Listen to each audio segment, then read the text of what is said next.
Olá pessoal, bem-vindos ao The Lions Cast. Eu sou o pastor Diego Campos, estou feliz demais de, nesse momento, compartilhar uma mesa tão ungida, né?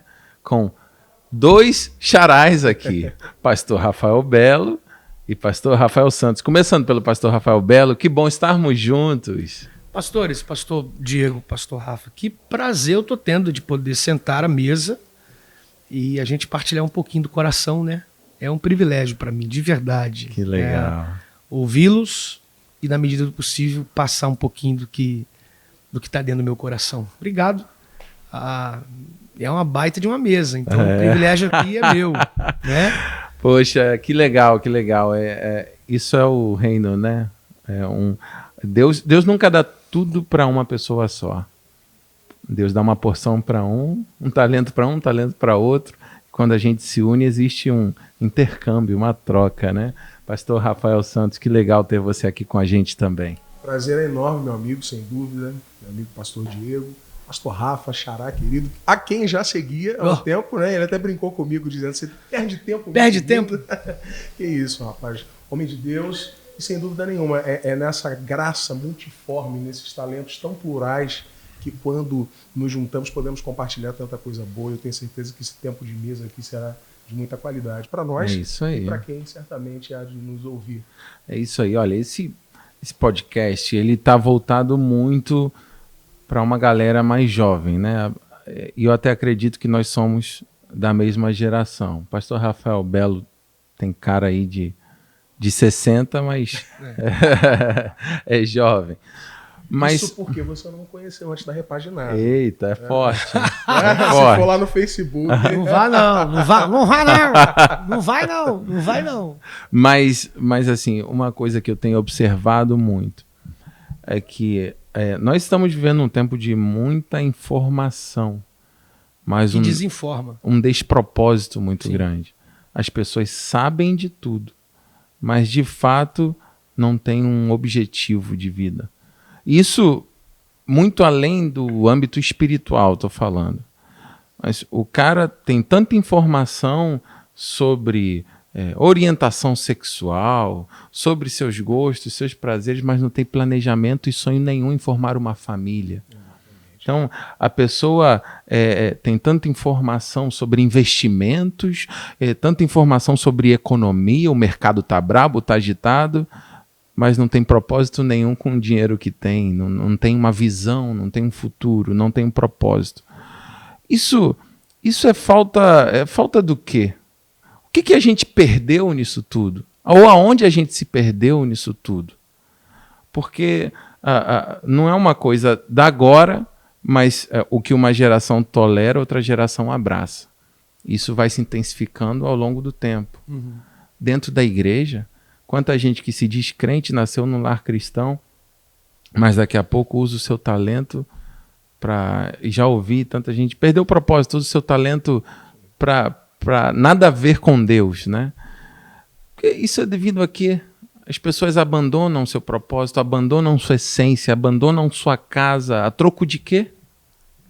Hoje você falou algo muito interessante e no culto você ministrou, sobre o filho pródigo que perdeu tudo, né? Ele achou que tinha tudo, saiu com tudo, mas na verdade ele perdeu tudo.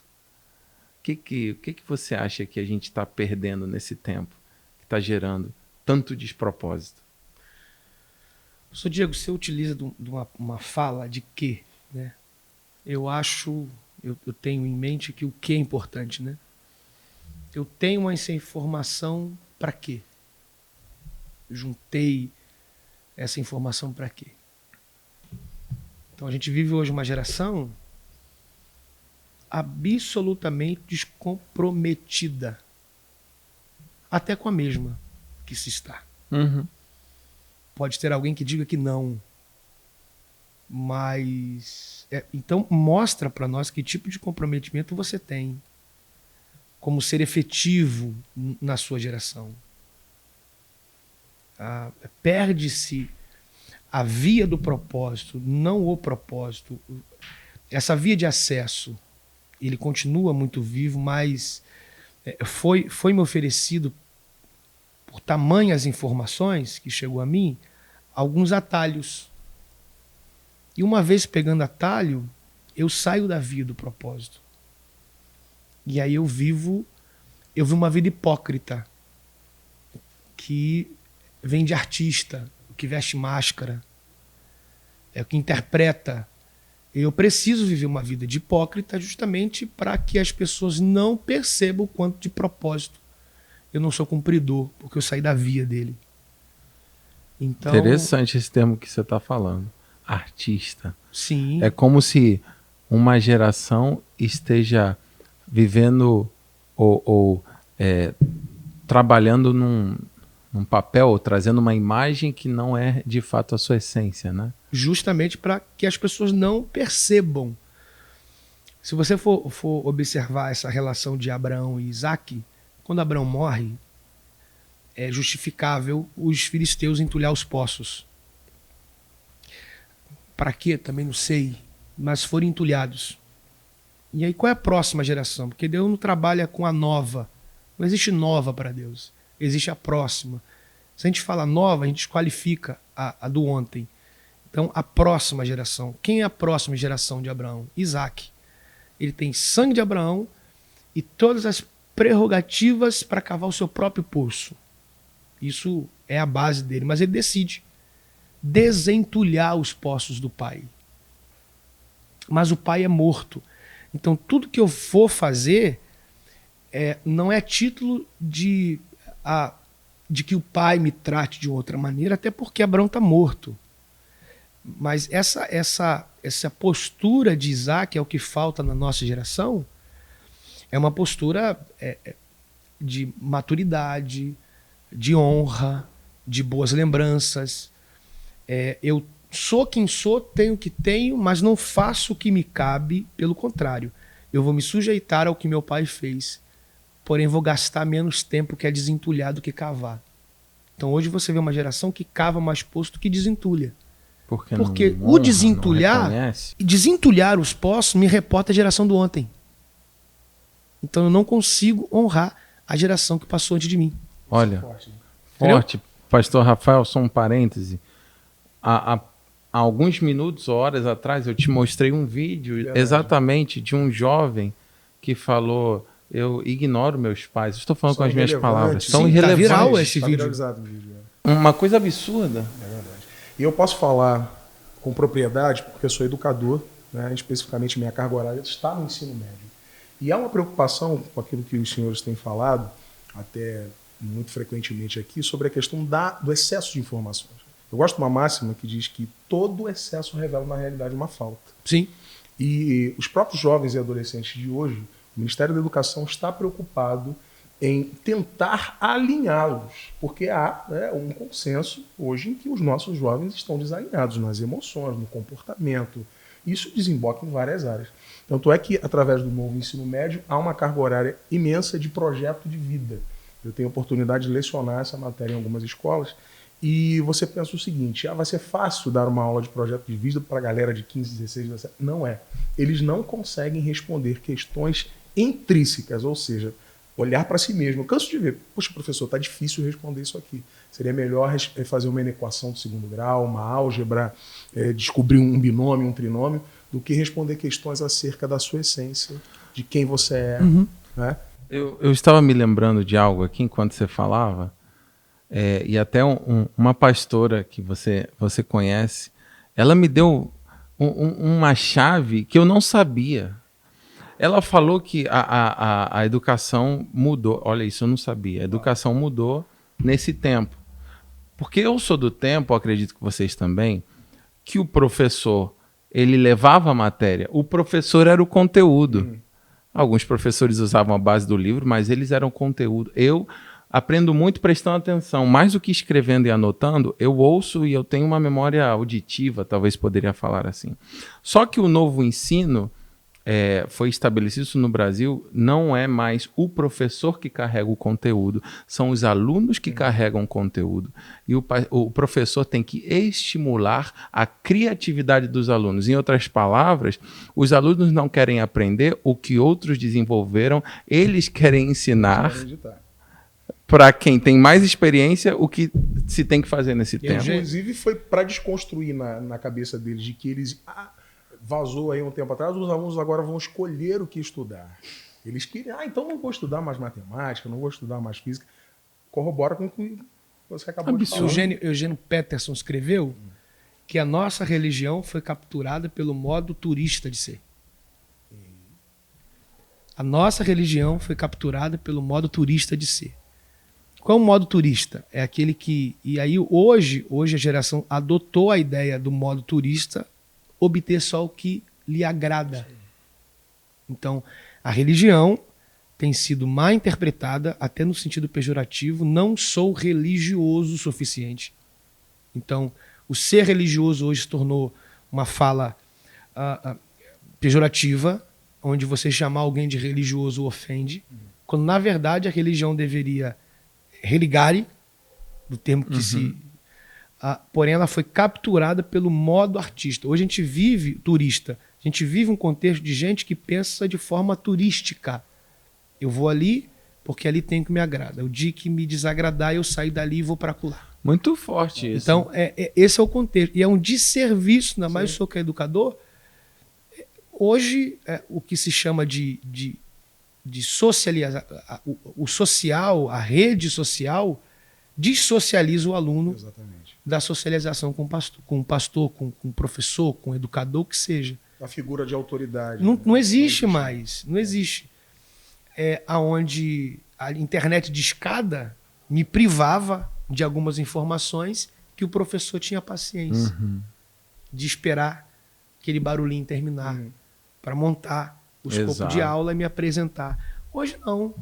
Hoje o professor está falando, o pastor está doutrinando, o líder está expondo e tem alguém no Google levantando se aquilo que você está falando é verdade. É verdade. E não era no intuito bereano de ser, é para criticar, não é para acrescentar, é para vou pegar tentar encontrar uma falha. Tentar... Isso aí, é interessante, a gente falou sobre uma geração que não honra gerações anteriores, querem construir suas próprias torres em vez de dar continuidade a uma obra que foi feita antes.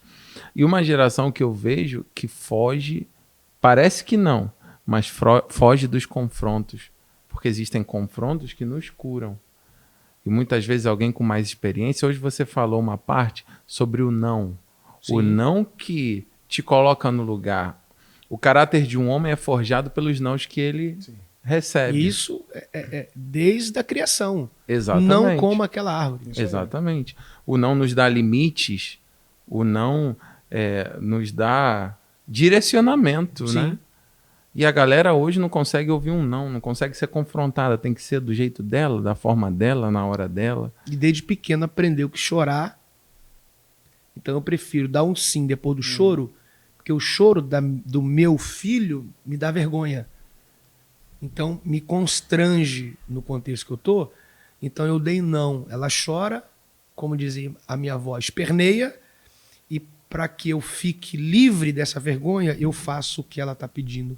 E eu condiciono a esse filho crescer dessa maneira. Quando Deus pede a Isaac, Abraão, não há intenção de Deus nenhuma de que Abraão sacrificasse Isaac. Não há intenção. Desde quando Deus faz a promessa a Abraão sobre Isaac, ele se mostrou muito envolvido em levantar altar.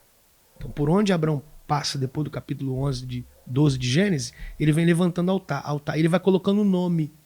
Onde ele passa, ele ergue e põe um nome. O Deus que me apareceu, um Deus que me fez promessa, um Deus que se revelou. Tal. Dura 25 anos para Deus dar Isaac. Para Deus dar Isaac. Porque quando Deus promete uma coisa, ele já tem. A questão não é Deus preparar um Isaac para Abraão, é Deus preparar um Abraão para Isaac. É isso aí. Então, quando Deus dá Isaac a Abraão, o texto diz que depois de 3 anos, que é o período do desmame, Abraão preparou um grande banquete. Em seguida, você não vê mais Deus se relacionando com um possível altar. Abraão não ergue mais altar nenhum. Quando Deus pede Isaac, Isaac tem aproximadamente 17 anos de idade. Com menos 3 do desmame, 14. São 14 anos que Abraão não levanta um altar. Então Deus não quer Isaac, Deus quer Abraão de volta. Mas quando ele começa a subir, o cutelo está comigo, o fogo está comigo, mas a lenha está com Isaac. Então hoje também a culpa diretamente da problemática que um educador tem dentro da sala de aula vem dos pais. Porque se a gente olhar para Abraão, o pai carrega o cutelo e o pai carrega o fogo. Isso é de responsabilidade de um maduro. Agora, um imaturo que é o filho, carrega a lenha. Os pais deixaram de ensinar os seus filhos que para se chegar no topo da montanha da vida, precisa haver o esforço do carregar de lenha lá para cima. Então hoje os pais tiraram a lenha dos ombros dos filhos para amenizar o processo da vida. Quando na verdade carregar lenha é a função. Eu sou de uma geração que o filho varria a casa com 7 anos. Forjar. Botava um banquinho e ajudava a mãe a lavar a louça. Hoje você pede um molecão de 17 anos para lavar a louça, ele vai peitar a mãe. Eu tomava tapa na boca da minha avó com 10 anos, pimenta na boca porque xinguei, vara, e tudo que era tudo em cima de mim. Morri? Não, pelo contrário. Isso me educou. Hoje, e aí os que não têm responsabilidade com seus filhos fazem do ambiente da igreja o ambiente da educação. Quando, na verdade, não é compromisso da igreja educar filho de ninguém. A educação da igreja é cristã. E a da escola é formativa. É formativa. Exatamente. E aí você tem um educador cristão, quase cantor cristão. Também. Você tem um cantor e educador cristão que pode, não sendo ele, viver uma crise, porque ele tem educação cristã e educação informativa. Cara, a educação cristã é uma coisa, a informativa é outra. Mas se ele, no contexto, ele faz a cristã, ele é mandado embora. Então, tudo hoje é um desserviço para qualquer área, com alvo na família. É verdade. Você falar que hoje é casado, você é careta, pô. Estou casado há 20 anos, com a mesma mulher. Interessante pontuar isso aí. E ofende. Ofende. Não, verdade. Eu era e olha que eu não sou tão novinho, né? Isso já é de tempo. Chegar virgem ao casamento é uma maluquice. Não. Hoje, então, é uma loucura. Hoje, então, você ser heterossexual parece que você... Eu vi uma frase de um amigo, ele dizia assim, eu sou de uma época que era proibido. Transitei numa época do tolerável. Entrei num período em que é permitido. Pare, abra as portas que eu quero descer. Porque eu não quero participar do que é obrigado. É forte, hein? Entendeu? Então daqui a pouco vão obrigar a gente a fazer algumas coisas que... É isso aí. E aí você tem o evangelho do que alcançou o apóstolo Ezequiel, foi por incrível que pareça. Aí a próxima geração dele é um outro evangelho. Uhum. A próxima geração da próxima é um. Eu me pergunto e me preocupo. E a geração do Dani? Com toda a educação que você dá. Isso aí. Que tipo certeza, de evangelho vai falei alcançar isso, ele? Eu falei isso. Eu não vou entrar em polêmicas aqui, mas uma coisa que eu comentei ontem com a minha esposa, e com isso a gente encerra, a gente vai continuar mais depois, outros podcasts, é que estão facilitando tanto para uma pessoa ser cristão, que já não é mais evangelho. Opa! A renúncia... Estão facilitando tanto. Eu vou falar. É a religião dos artistas. Lançaram assim, até... assim, tudo bem a pessoa que o fez, mas culto pet facilita tanto para você ir para a igreja, facilita tanto. Lógico, a gente aqui investe em crianças, investe pesado. As crianças não querem nem sair da igreja, mas está tudo tão facilitado, que também qualquer perrenguezinho, a pessoa não tem raiz. Sim. Não teve algo que fez ela decidir por ter raiz. A porta foi tão aberta que já não é tão estreita, né? Esforço, né? Então, que a gente possa pensar isso, porque o evangelho é renúncia, é carregar a cruz, é negar-se a si mesmo. Isso é o evangelho. Isso é evangelho. Pastor Rafael Belo, Pastor Rafael Santos, obrigado. Né? Passa rapidinho, mas outras oportunidades a gente vai ter. Com certeza. Continue aí ligadinho com a gente. Se você ainda não se inscreveu no nosso canal, ative o sininho e siga tudo aquilo que a gente vem fazendo, porque além, né, do The Lions Cast, nós temos outros conteúdos que vão edificar e abençoar a tua vida. Segue a gente nas redes sociais e nos vemos em breve. Que Deus te abençoe muitíssimo.